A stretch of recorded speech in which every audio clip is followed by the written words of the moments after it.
The storm had a way of swallowing the town, turning Portland Harbor into a blur of white and sound, a primal roar against the old wooden workshop. Ethan Walker pressed his gloved hand hard against the heavy door, feeling the wind try to snatch it from his grasp. He had seen storms before, but not like this. Not in years. This was the kind that made the world shrink, leaving only the relentless swirl of snow and the pounding surf.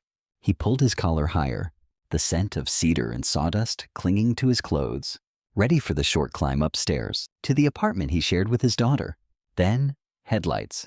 2 blinding beams cut through the blizzard, sweeping across the frosted windows. Too bright, too sudden against the encroaching dark. Ethan froze, one hand still on the lock, as a white SUV fishtailed to a stop outside his shop. The engine sputtered against the cold, exhaust rising in uneven bursts before settling into a rough, anxious idle. The driver's door opened. A woman stumbled out, her arms wrapped tightly around a child. For a moment, they were just shapes, 2 figures pressed against the wind's assault. Then, through the blur of snow, he caught the pale gleam of her face, the desperate way she hunched over the small girl in her arms. The child clung to her mother's neck, tiny fingers curled against a coat, too thin for this bitter night. Both trembled, caught between palpable fear and the piercing edge of the cold. Ethan didn't think. He acted. He shoved the heavy door open against the gale, letting the golden warmth of the workshop spill out into the maelstrom. "In here," he called, his voice steady, even as the wind tried to tear the words away. The woman lifted her head. Her eyes found him in that fleeting moment of clarity, and she staggered forward, with a strength born only of love and sheer, primal need. By the time she reached him, Ethan was already pulling them inside, his shoulder pressing the door shut, until the latch caught, and the storm's roar dimmed to a muffled, distant howl. She leaned against the wall for a second, breathing hard, her arms still wrapped around the girl, whose face was pressed into her shoulder, cheeks flushed from the cold, lips pale. Ethan reached for a thick wool blanket from the rack by the old cast-iron stove. Its weight fell around them like a warm, unspoken promise. He met her eyes then, wide, alert, and filled with a fear that went deeper than weather. It was a look he knew, one that resonated with ghosts he still carried. "Upstairs," he said quietly, gesturing toward the narrow stairwell. The storm might rage outside, but inside there was fire in the old stove, the scent of cedar in the walls, the kind of warmth that could bring life back to frozen hands, and perhaps a frozen heart. She nodded once, unable to speak, and followed where he led, just like that. On a night no one should have been out, Ethan Walker found himself guiding 2 strangers into the only safe place he had. What he didn't know yet was that the storm outside was nothing compared to the one that had driven them here. Upstairs, the air felt different, warmer, softer, touched with the faint sweetness of pine and cedar that had seeped into the beams over decades. Ethan motioned the woman and her child toward the worn sofa near the stove, then stepped back, giving them space. He knew enough about raw fear to recognize when words were better left unsaid. The storm could batter the windows, but inside, a quiet settled around them, a strange, comforting embrace. It was the same quiet Ethan had been living with for years, though for him, it had always carried an edge of loneliness, a subtle chill that settled into the corners of his heart. At 30, Ethan's face carried the weathered strength of a man who worked with his hands, broad shoulders, a capable build that hinted at a life of quiet exertion. But the deeper lines around his eyes, the subtle shadows in their depths, told a story not carved by time alone. 5 years earlier, cancer had taken his wife, Sarah. He could still recall the morning light in the hospital room, the way she had tried to smile for him, even when the pain was sharp enough to steal her breath. She had been his compass, the steady warmth that made their house a home. When she was gone, it felt as if someone had stripped the color from his world, leaving behind a monochrome existence. All that remained was Mia, their daughter, 10 years old now, growing taller, sharper, stronger every day. She had Sarah's dark, luminous eyes and his own stubborn jaw. She was the reason he rose each morning, the reason he kept the workshop running. Even when the bills piled higher than lumber stacks, he worked with wood because it gave his hands something tangible to do. When his heart was too heavy to bear, each table, each chair, every frame, He poured into them what he couldn't say aloud. Grief became grain, sorrow smoothed edges, memory became strength sealed into oak and cedar. The workshop itself was more than a business. His grandfather had opened it in 1947, and the place carried the weight of family history. The floorboards creaked where generations had walked. The tools still bore the wear of calloused hands long gone. To the people of Portland Harbor, Ethan was the man they trusted to mend a staircase or craft a cradle. To Ethan, the workshop was a sanctuary, a place where loss could be shaped into something solid, something useful, something that lasted. Mia understood that in her own way. She would sit on the workbench after school, swinging her legs, asking questions about every tool. She had a favorite blanket, crocheted by Sarah during her first round of chemo, that she still wrapped around herself whenever the wind rattled the windows. Sometimes, when Ethan worked late, he would hear the soft sound of her voice, reading aloud from her adventure books, filling the silence that otherwise might have swallowed him whole. It was because of Mia that Ethan had learned to carry his heart more carefully, to be cautious with new people, cautious with hope. Losing Sarah had taught him that love could vanish without warning, like fog rolling back over the harbor. So he lived steady, quiet, reliable, a man who kept promises, who didn't take risks he couldn't control, a man whose whole world revolved around one little girl, sleeping upstairs in her room, safe within walls that smelled of pine and memory. Now, watching the storm lash against the windows and the two strangers trembling beneath the blanket, Ethan felt something stir in him, a quiet echo of the night Sarah had whispered, "Take care of her, always." He had kept that vow for Mia. Looking at this woman and her daughter, shivering and lost, he sensed the same vow waiting on his tongue.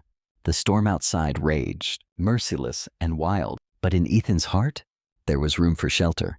He knew, without quite knowing why, that bringing them inside was more than kindness. It was the beginning of something he couldn't yet name, a subtle shift in the carefully constructed quiet of his life. Lauren Bennett sat very still on the sofa, the blanket wrapped around her, and the little girl, who hadn't let go of her neck. The firelight flickered against her face, softening the sharp lines that had once belonged to boardrooms and headlines. She was only 32, yet there was a weariness in her eyes that made her seem older, the kind of weariness that doesn't come from late nights at work, but from years of looking over your shoulder, from battles fought in silence. Not long ago, her name had been spoken with admiration in business circles. The youngest CEO to ever rise through the ranks at Morgan Enterprises, a strategist who seemed to read the market before anyone else. She carried herself with natural authority, the kind that silenced rooms without raising her voice. Her rise was meteoric, her reputation enviable, yet none of that mattered. When she walked through the door of her own home, behind closed doors, success didn't shield her from Victor Kane. Victor had once been her equal, or so she believed, powerful, confident, born into wealth that stretched back generations. Their marriage began as if it were a merger of empires. Two ambitious people mistaking intensity for love. But intensity fades, and what lay beneath was darker than Lauren had ever imagined. Control, manipulation, cruelty so carefully disguised, it could pass as concern to anyone who didn't look too closely. The most devastating weapon he wielded was their daughter, Lily. Lily was 7. Bright and curious, with a smile that could undo Lauren's exhaustion in an instant. To her, Lily was everything. To Victor, Lily was leverage. He used her in arguments, dangled visitation like a threat, twisted fatherhood into a transaction. When the divorce came, the world only saw headlines: CEO files for divorce, billionaire husband fights back. What they didn't see were the subtle threats, the way her accounts were frozen overnight, the smear campaigns painting her as unstable, the whispers about her mental health, planted in tabloids by men who owed Victor favors. For weeks, Lauren had lived in shadows. Hotels paid in cash, names she borrowed for check-ins, rental cars chosen from agencies that didn't ask too many questions. She'd driven down highways she didn't remember, taken exits at random, anything to keep a pattern from forming. She switched phones, pulled dead SIM cards, kept Lily close enough that even sleep felt dangerous. Every night, she told her daughter a story to soften the edges of fear, even as her own heart beat with the knowledge that danger could be only a step behind. Still, Victor found ways to remind her of his reach, a tracking device hidden in her car, strangers who appeared at Lily's school, claiming to be consultants, gossip blogs posting photographs she had never posed for, all of it pressed like a weight against her chest, convincing her that there was no corner of the world beyond his shadow, until tonight, until this storm, until the moment she pulled off the road, desperate for safety, and stumbled into the doorway of a man she barely remembered meeting. She tightened the blanket around Lily now, eyes fixed on the floor, as though admitting any of this aloud would make it more real. Inside, the truth burned. She was running out of places to hide. She was a woman who had built empires, who commanded thousands of employees. Yet in this storm, all that mattered was keeping her daughter's small hands warm. The rest, money, status, power, was nothing more than snow swirling into the night.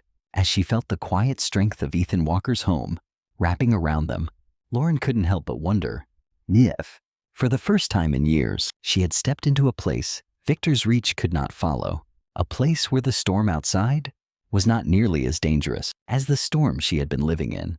Lauren hadn't expected to recognize him, not here, not now, but as she lifted her gaze from the child in her arms to the man standing quietly by the stove, the memory came back in fragments. A hall lit with string lights, the murmur of small-town chatter, a fundraiser months earlier where she had tried to blend in and failed. She remembered a rocking chair, handcrafted, smooth as glass, carved from reclaimed ship timber. She remembered pausing just long enough to brush her fingers along its armrest, to nod in appreciation at the craftsman who stood awkwardly nearby, not used to such attention. Their exchange had lasted no more than 30 seconds. Yet here he was, Ethan Walker, the same quiet man, now offering her the one thing she hadn't known how to find: shelter. Upstairs, the room carried the glow of the stove, its warmth circling them like a protective hand. Mia appeared from the small bedroom, her dark hair still tangled from where she'd been curled with her book. She stopped short at the sight of her father with two unexpected guests. Lauren instinctively tightened her hold on Lily, but Ethan's voice broke the tension with a calm steadiness. "This is Miss Bennett and her daughter, Lily. They'll be staying until the storm passes." That was all he said. But it was enough. Children have a way of finding each other, even when adults hesitate. Within minutes, Mia had disappeared into her room and returned with a blanket stitched in soft blues and greens, the one Sarah had crocheted during her first round of chemotherapy. She draped it across Lily's shoulders without ceremony, then crouched near the stove to show her how to hold a marshmallow over the open door. Lily's eyes widened, her shyness slowly melting as the sugar browned and bubbled. The two girls leaned in together, whispering in the language only children understand, their giggles rising each time a marshmallow caught fire and had to be blown out. Ethan watched from across the room, his chest tightening in a way he hadn't expected. The sound of laughter, unrestrained, childlike, alive, was something his apartment hadn't known in too long. It rushed in like sunlight breaking through heavy clouds. Lauren sat stiffly on the sofa at first, posture tense, eyes darting to every sound outside. But even she couldn't help glancing toward the stove, watching her daughter laugh for the first time in days. Her shoulders softened, her lips pressed together, holding back a smile that wanted to break free. For Ethan, the moment felt oddly familiar. He had seen Lauren once before, standing among businessmen and donors, commanding attention in a way she hadn't even seemed to notice. Back then, he'd thought of her as someone from another world, polished and untouchable. Tonight, she looked nothing like that woman. The heels she wore clicked awkwardly against the old wooden steps. Her coat was dusted with snow. Her eyes carried the kind of fear you can't buy your way out of. Yet beneath it all, she was still the same woman who had paused to admire a chair he'd poured months of work into. He set a mug on the table beside her, the handmade clay edges imperfect but sturdy. Lauren wrapped her fingers around it, her hand trembling only slightly as warmth seeped through. She glanced at him then, just briefly, as if to acknowledge the small act of kindness. For a man like Ethan, it wasn't much. For a woman like Lauren, it might have been more than she could say. "Your coat's soaked through," he observed gently, his voice low, not wanting to startle her. His gaze lingering for a fraction longer than strictly necessary. On the damp fabric clinging to her shoulders, there's a dry towel and some of Mia's old clothes in there. If you'd like to change. You must be freezing. Lauren's eyes widened slightly, a flush rising to her cheeks. The offer, so simple, carried a weight of intimacy she hadn't anticipated. It was an invitation to shed her soaked armor, to reveal a more vulnerable self, even if only to the quiet awareness of this man. Her gaze darted to the alcove, a small, private space in the midst of his home. She could feel his eyes on her, a quiet, unwavering attention. That was unnerving, and yet, strangely, not unwelcome. A moment passed, thick with unspoken currents, before she nodded, a faint tremor in her movement. "Thank you," she managed, her voice barely a whisper. As she disappeared behind the rough spun curtain, a sense of raw exposure washed over her. The sound of the storm outside seemed to sharpen, contrasting with the soft glow of the fire within. Ethan didn't move, yet she felt his presence acutely. The simple act of removing her professional attire, wet and ruined, and pulling on Mia's oversized, soft cotton shirt and worn flannel pants, felt like shedding layers of her carefully constructed identity. She emerged moments later, her hair slightly damp, the simple clothes hanging loosely on her, a stark contrast to the tailored elegance she usually wore. The vulnerability in her posture was palpable, a fragile flower emerging from a hard shell. Ethan's gaze, when she met it, held no judgment, only a quiet understanding, a warmth that seemed to envelop her, as softly as the new fabric against her skin. The storm pressed harder against the gables, rattling the windows, but inside, the sound of two girls' laughter filled the space that grief had hollowed. For the first time in years, Ethan's home felt less like a shelter from the world, and more like the beginning of something new, something alive. Though neither he nor Lauren spoke of it, they both felt the same fragile truth settle between them. Fate had brushed them past each other once before, and tonight, in the middle of the storm, it had brought them back. Lauren sat on the edge of the sofa, her posture a study in restraint, even as the warmth of the stove washed over her, and the girl's laughter drifted through the room. Her body refused to loosen, her eyes kept sliding toward the door, then the window, then the narrow staircase they had just climbed. Every sound from outside, a gust of wind rattling the shutters, a loose branch scratching against the siding, pulled her attention, as if danger might burst through at any moment. She sipped the tea Ethan had given her, but her hand hovered near her pocket each time she set the mug down, checking for the phone that no longer had a signal. Ethan noticed the way her shoulders never dropped fully, the way her breath caught at each creak of the floorboards. He had seen that kind of vigilance before, not in boardrooms or business leaders, but in neighbors who had fled bad marriages, in friends who had returned from deployments, carrying battles that never made it into the history books. It was the posture of someone who lived in survival mode, someone whose fear had nothing to do with storms and everything to do with the shadow of another person. He set his mug down on the table, the handmade clay catching the soft light.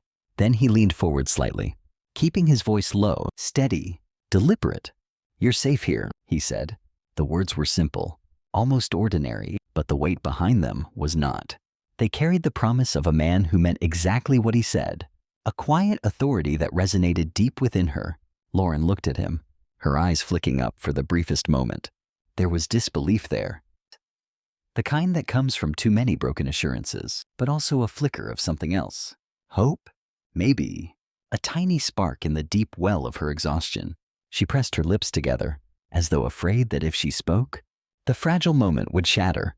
Her hand tightened around the mug, drawing warmth into her palms, as if to anchor herself. The girls giggled from their place near the stove. Mia had drawn a smiley face into the fog on the window, and Lily laughed as she added whiskers to make it a cat.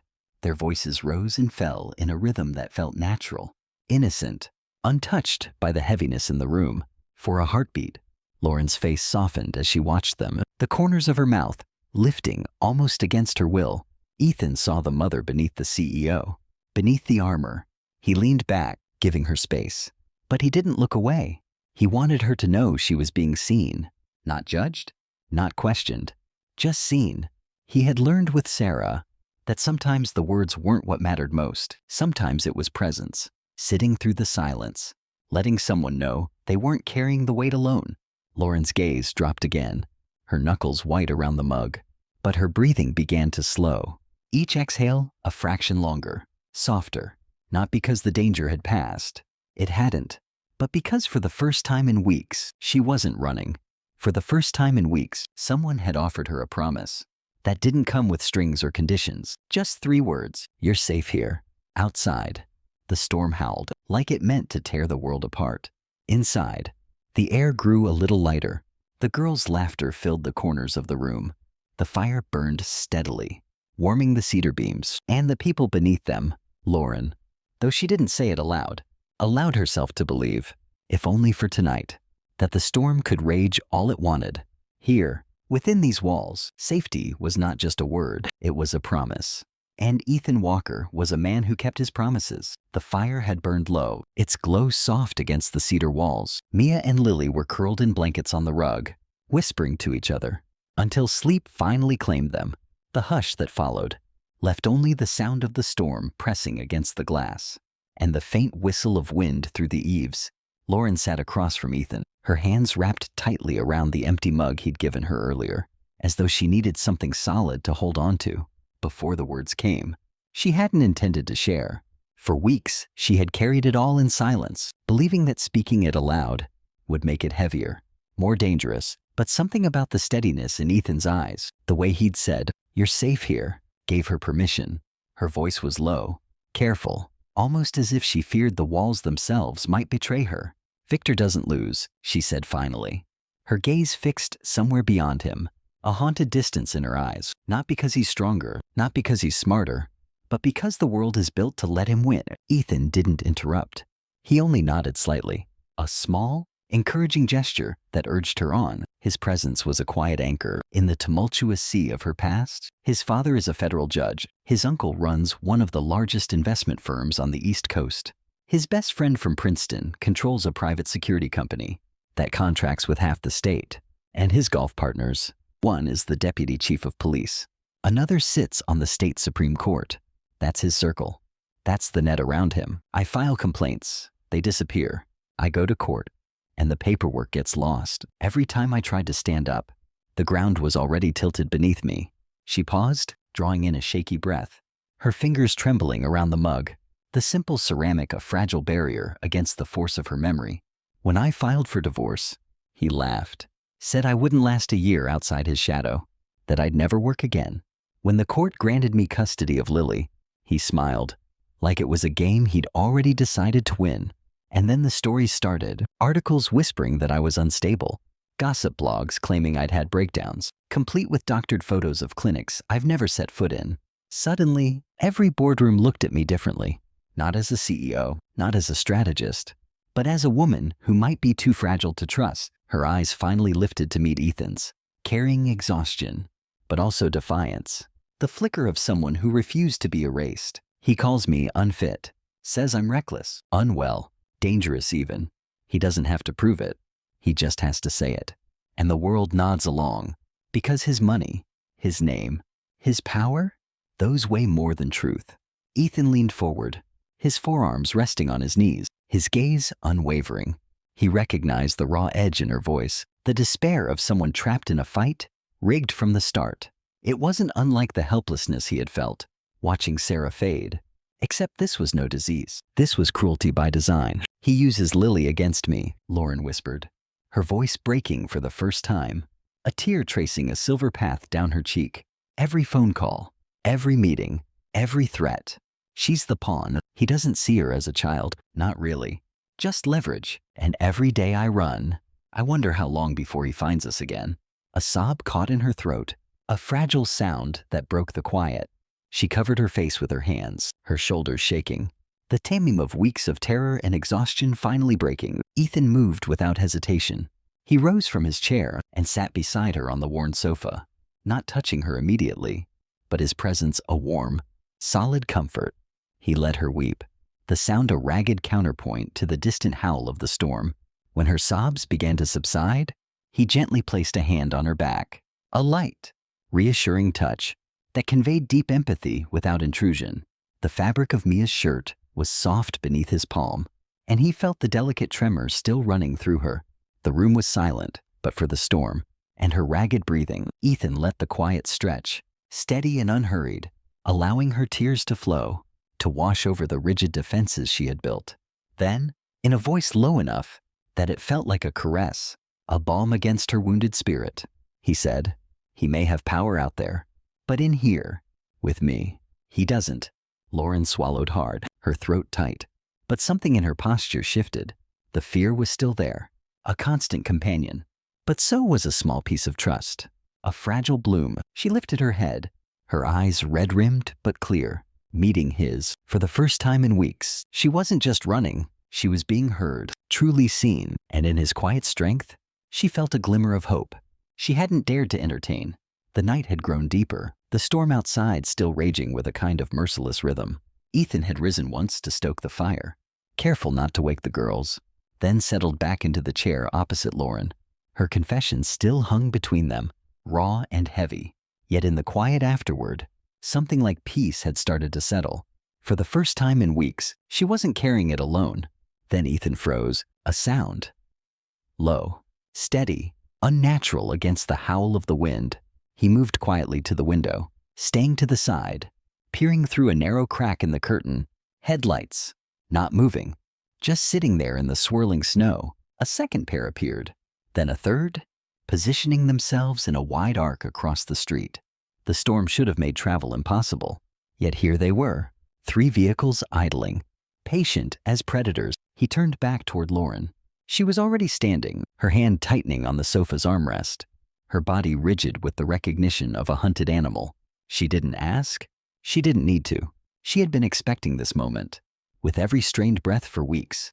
"They found us," she whispered, her voice thin, raw with renewed terror. Ethan crossed the room, steady and controlled, the scent of wood smoke and a subtle, musky warmth clinging to him, a grounding presence in the sudden chaos. He was close now, close enough to feel the heat radiating from her trembling body, to see the rapid pulse beating at the base of her throat. "Get the girls, keep them away from the windows." Lauren moved quickly, kneeling beside Lily, who stirred under her blanket but didn't wake. Mia blinked, rubbing her eyes, confused by the tension suddenly thick in the room. Lauren pressed a finger to her lips, urging silence. When she straightened, something caught her eye. Lily's stuffed rabbit, Mr. Buttons, had slipped partly from beneath the blanket. Lauren reached to tuck it back in, but paused. A tiny glint, barely visible. She picked up the toy and turned it over in her hands. There, under the seam of its ear, a blinking green light. Her stomach dropped. Oh my God. He put it in her toy. Ethan was beside her in an instant, his jaw tightening as he took the rabbit gently from her hands. The device was no bigger than a coin, the LED pulsing with quiet, malevolent precision. He didn't need to say it, but he did, for her sake, his voice low and firm, cutting through her rising panic. "It's a tracker." Lauren's breath came in sharp, uneven bursts. The one thing Lily never let out of her sight, the object she carried from city to city, from motel to motel, had betrayed them. A gift from Victor on her birthday, something meant to soothe the child, twisted into a weapon against them. Lauren pressed a hand over her mouth, fighting the wave of nausea that rose at the thought. "He always knew," she whispered, her eyes wide with horror, and a fresh wave of despair. Every mile, every turn. He wasn't guessing. He was watching. Ethan crouched so he was level with her, his eyes holding hers, calm but firm, anchoring her in the storm that was no longer just outside. His proximity was intense, a comforting weight in the suffocating fear. "You found it. That matters. It means we can take it away from him now. But we have to move. Right now." Through the window, the glow of headlights cut sharper against the snow. Figures shifted in the dark, just beyond the reach of the floodlight. Men waiting, calculating, patient. Ethan felt the old instincts rise. The same instincts that had once kept him alive in places far from Portland Harbor. He wasn't just a carpenter. Not tonight.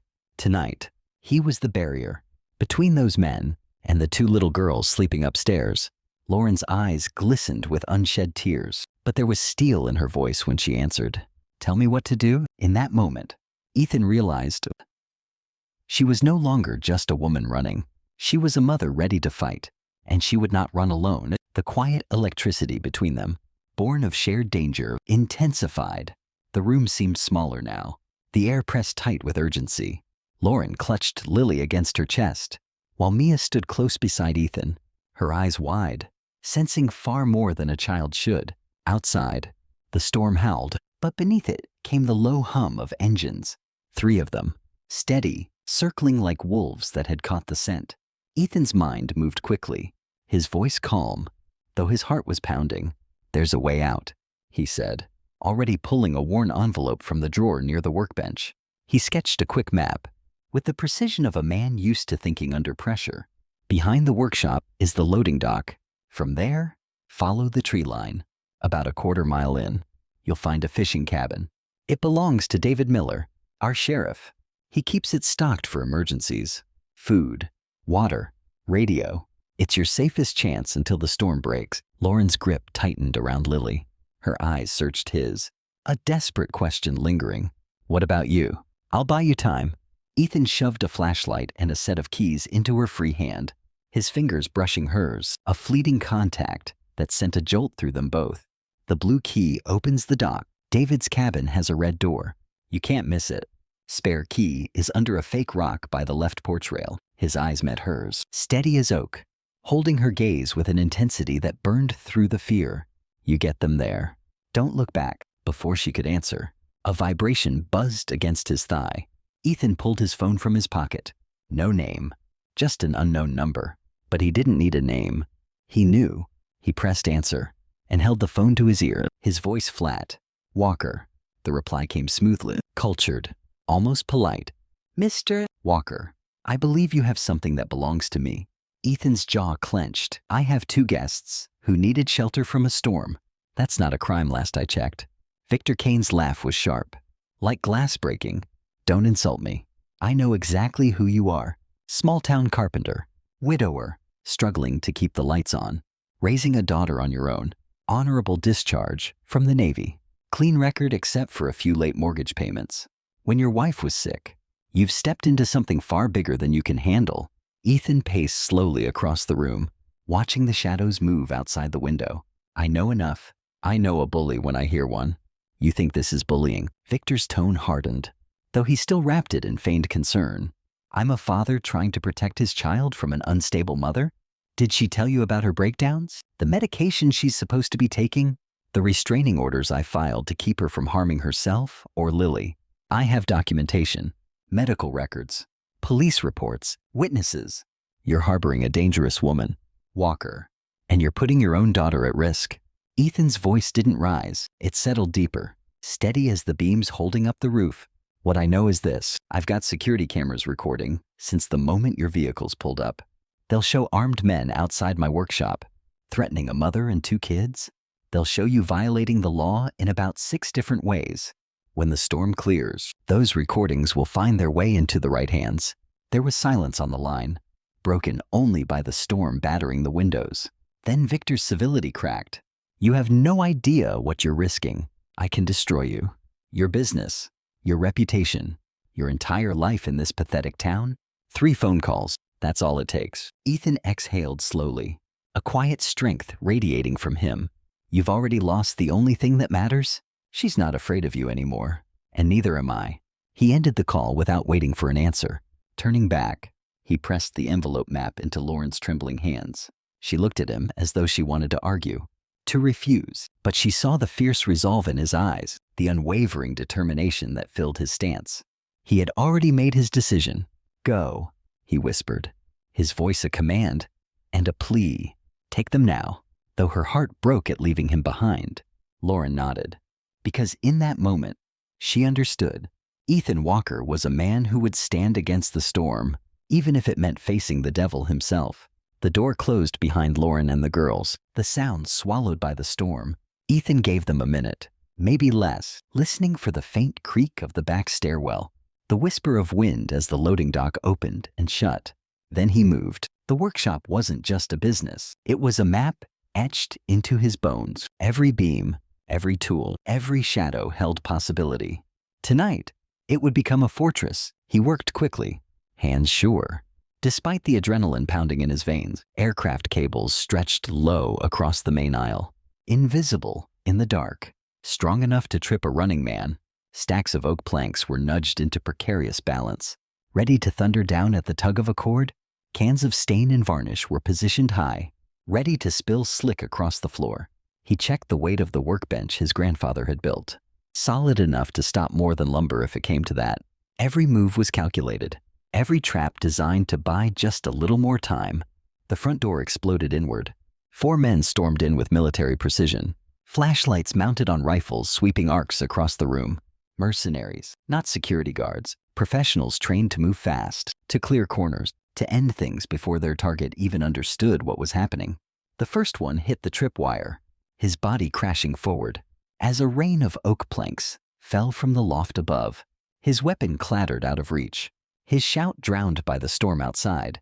The second pivoted to cover, only to meet the concrete floor headfirst. When his boot caught the same cable, Ethan was on him before he could recover, locking an arm around his throat until the fight drained from his body. The third moved more slowly, cautiously, his beam cutting through the maze of saws and lumber. Ethan stayed low, circling opposite, using every creak and corner he knew better than his own heartbeat. The workshop had been his sanctuary, and now it became his battlefield. Then came the voice, smooth, mocking, amplified through a megaphone. "This is pointless, Walker. We know she's not here anymore. My men tracked them toward the tree line. But you interest me, the loyal craftsman protecting the damsel. How quaint." Victor Kane stepped inside, his expensive coat dusted with snow, his expression that of a man strolling into his own parlor. He stayed behind his men, of course, letting them shoulder the risk, his smile cutting sharp in the dim light. "Did she promise you money, Walker? Or something more personal? You're risking your life for a woman you barely know. Tell me, does she remind you of your dead wife?" The words landed like a blade. For a moment, Ethan's chest tightened, Sarah's memory pressing raw against his ribs. But grief had sharpened him, not weakened him. He stepped out from cover, his voice steady, low, unyielding. "I'm helping her because I know what it's like to watch someone you love fight something that's trying to destroy them. The difference is, Sarah's enemy was a disease. Lauren's enemy is you, and you chose to be a monster." Victor's smile slipped just slightly. He motioned to the last mercenary. "End this." The rifle came up, a red dot blooming against Ethan's chest. He dove behind the saw table, the crack of gunfire splitting the air, wood splintering above his head. Then, cutting through storm and curses, came the sound that shifted everything. Sirens, multiple, growing louder, the high wail of police cruisers fighting their way through the blizzard. Victor's face hardened, calculation replacing arrogance. He had minutes, maybe seconds, outside. Red and blue lights cut through the snow as vehicles skidded to a halt. Doors slammed, shouts carried, and then a familiar voice boomed through the loudspeaker. "David Miller, Sheriff. Kane. Step out now. Hands where we can see them." Victor hissed under his breath, retreat already written in the tension of his shoulders. "This isn't over, Walker. Lawyers, judges, politicians, I own them all. You've made an enemy you can't fight." Ethan stayed behind the bench, his breathing steady, his body braced for one last strike. But the mercenaries obeyed Victor's signal, pulling back toward the snow, vanishing into the white glare of headlights. Within moments, the vehicles were gone, swallowed by the storm, the workshop filled with the sound of law and order. Boots on wood, radios crackling, weapons lowered. David strode in, taking in the wreckage, the fallen planks, the unconscious man, the shattered door. He met Ethan's eyes, a silent exchange of trust, of relief. Lauren and the girls were safe. The storm still raged, but the worst of the night had passed. And Victor Kane, for the first time, had been forced to run. Spring arrived quietly in Portland Harbor, almost shy at first. The snow receded in slow patches, giving way to wet earth and stubborn shoots of green. The harbor, once locked under winter's grip, shimmered back to life, with the sound of gulls and the steady rhythm of waves against the pier. Months had passed since that night, when headlights had glared through the storm, and Victor Kane had been forced to retreat, and everything had changed. The evidence Ethan had gathered, the security footage, the tracker sewn into Lily's stuffed rabbit, the testimonies that followed, had been more than enough. Victor now faced federal charges that even his network of influence couldn't dissolve. His name, once a symbol of untouchable power, was dragged into courtrooms and headlines for the truth it had hidden.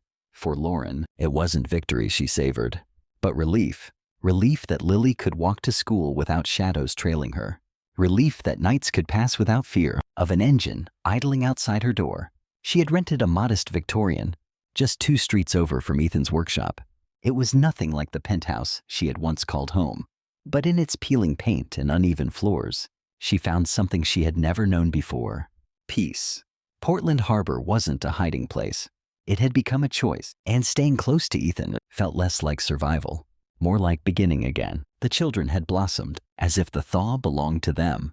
Mia and Lily became inseparable, spending afternoons building forts out of driftwood, whispering secrets under blankets, laughing in ways that reminded Ethan of a life he thought he had lost.